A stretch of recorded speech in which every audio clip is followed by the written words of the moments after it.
Hello बच्चों, कैसे हैं आप। मैं उम्मीद करता हूं कि आप सब अपने अपने घरों में सेफ हैं और मन लगाकर पढ़ाई भी कर रहे हैं। प्यारे बच्चों, आज मैं आपके सामने आया हूं फर्स्ट क्लास की मॉरल बुक के साथ। ये फर्स्ट क्लास की मॉरल बुक मेरे हाथ में है और अब फर्स्ट क्लास का मॉरल और जीके का जो वर्क अब तक आपको कराया गया है, आपको पढ़ाई दी गई है, उसका रिवीजन कराने के लिए मैं आपके सामने आया हूं। और अब मैं फर्स्ट क्लास का मॉरल और जीके दोनों ही सब्जेक्ट का रिवीजन आपके साथ करूंगा।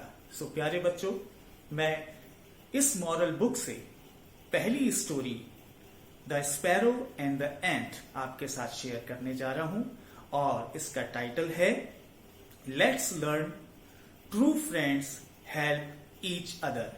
Let's learn true friends help each other.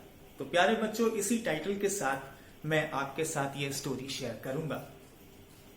अच्छे दोस्त हमेशा एक दूसरे की मदद करते हैं, एक दूसरे के वक्त पर सहायता करते हैं और उनका साथ निभाते हैं।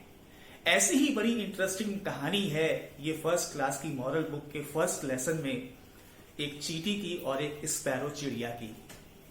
स्पैरो चिड़िया का नाम आपने सुना है?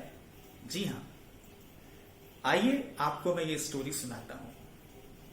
एक चींटी जंगल में चल रही थी और उसे कुछ पानी की तलाश थी। वो पानी ढूंढ रही थी अपने लिए। पानी ढूंढते ढूंढते वो काफी दूर निकल गई और फिर उसके बाद उसने दूर नजर उठाकर देखा तो एक नदी वहां पर बह रही थी। नदी को बहते हुए देखकर चींटी बहुत खुश हुई और नदी की तरफ जल्दी जल्दी आगे बढ़ने लगी। उसे तलाश थी कि उसे थोड़ा सा पानी मिल जाए। जब वो चलते चलते नदी के किनारे पहुंची तो जो नदी के किनारे घास होती है उस पर वो चढ़ना चाहती थी ताकि घास के जरिए वो उसमें लटक कर नदी से अपने लिए थोड़ा सा पानी पी सके, अपने लिए थोड़ा सा पानी हासिल कर सके। लेकिन जब वो लंबी घास के ऊपर चढ़ी और नदी के पानी में झुक करके पानी पीना चाहा तो वो घास के उस तिनके पर से फिसल गई, स्लिप हो गई और नदी में गिर गई।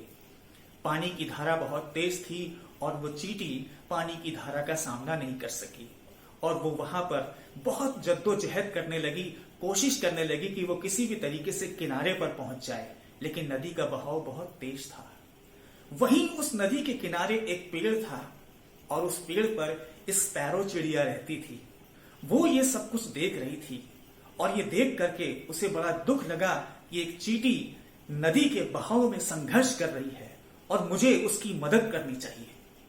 जिस पेड़ पर स्पैरो रहती थी वहां से उसने एक पत्ता तोड़ा अपनी चोंच के जरिए और उस पत्ते को नदी के पानी में फेंक दिया और वो पत्ता ठीक चींटी के पास जाकर के गिरा और चींटी ने जल्दी से कोशिश करी और वो जल्दी से उस पत्ते के ऊपर चढ़ गई और नदी के पानी के बहाव के साथ पत्ता किनारे पर आ गया और चींटी किनारे सुरक्षित पहुंच गई।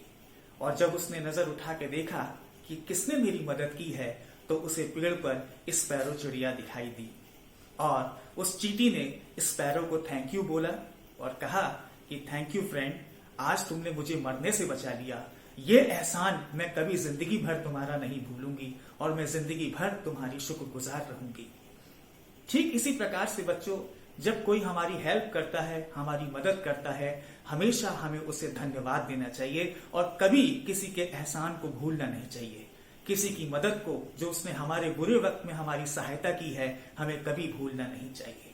और चींटी ने भी स्पैरो से यही कहा कि मैं कभी तुम्हारे इस एहसान को नहीं भूलूंगी, मैं तुम्हारा धन्यवाद करती हूँ। और चींटी स्पैरो को थैंक यू कह के आगे चली गई अपनी मंजिल की तरफ। थोड़े दिन के बीतने के बाद एक बर्ड कैचर यानी एक चिड़ी मार, चिड़िया पकड़ने वाला एक बड़ा सा जाल लेकर जंगल में आता है और वहीं पहुंचता है जहां स्पैरो जिस पेड़ पर रहती थी और वहां और भी दूसरी स्पैरो चिड़िया रहा करती थी। और शिकारी अपने जाल को सेट करने लगा कि उसे उम्मीद थी कि वो बहुत सारी स्पैरो चिड़िया आज पकड़ेगा। स्पैरो इस बात को नहीं जानती थी कि हमारे नीचे पेड़ के नीचे क्या चल रहा है। उन्होंने बर्ड कैचर को नहीं देखा और बर्ड कैचर अपना जाल संभालने लगा और जैसे ही उसने कोशिश की कि अब वो जाल फेंके तभी उसकी गर्दन के पीछे किसी ने काटा और उसने जल्दी से झड़क दिया और उसे बड़ी जोर का डंक लगा। उसकी गर्दन के पीछे चींटी ने काट लिया था। अब वो जैसे ही छटपटाया और छटपटा के उसने जैसे ही अपना नेस्ट फेंका, सारी स्पैरो चिड़ियां उड़ गईं और ऊपर की शाखाओं पे जाकर के बैठ गईं और वो चिड़ी मार, वो शिकारी, वो बर्ड कैचर आखिरकार अपने मंसूबों में फेल हो गया। उसके मंसूबे फेल हो गए और वो एक भी स्पैरो को पकड़ नहीं पाया। ऊपर से स्पैरो ने चींटी को देखा कि अरे ये तो वही चींटी है जिसके कुछ दिन पहले मैंने उस तरीके से हेल्प करी थी जब ये नदी में डूब रही थी, पानी में संघर्ष कर रही थी। स्पैरो को सब याद आ गया, अरे ये तो वही चींटी है। और तब स्पैरो ने भी उस चींटी का धन्यवाद किया कि आज तुमने हमें भी जान से मरने से बचा लिया, आज तुमने भी हमारी जान की हिफाजत की और हमारी रक्षा की, वरना हमें ये बर्ड कैचर जाल में फंसा कर ले जाता। मैं भी तुम्हारे इस एहसान को कभी नहीं भूलूंगी। शुक्रिया मेरे दोस्त। अच्छे दोस्त बुरे वक्त में हमेशा साथ निभाते हैं। अच्छे दोस्त हर दुख सुख में अपने साथियों का, अपने दोस्तों का एहसान चुकाना चाहते हैं, अपना फर्ज निभाना चाहते हैं, उनकी हेल्प करना चाहते हैं। सो इसी प्रकार से प्यारे बच्चों, ये छोटी सी स्टोरी स्पैरो और एंट की जो स्टोरी है, ये हमें यही प्रेरणा देती है कि हम हमेशा इस बात का ध्यान रखें, true friend help each other. Thank you very much. God bless you.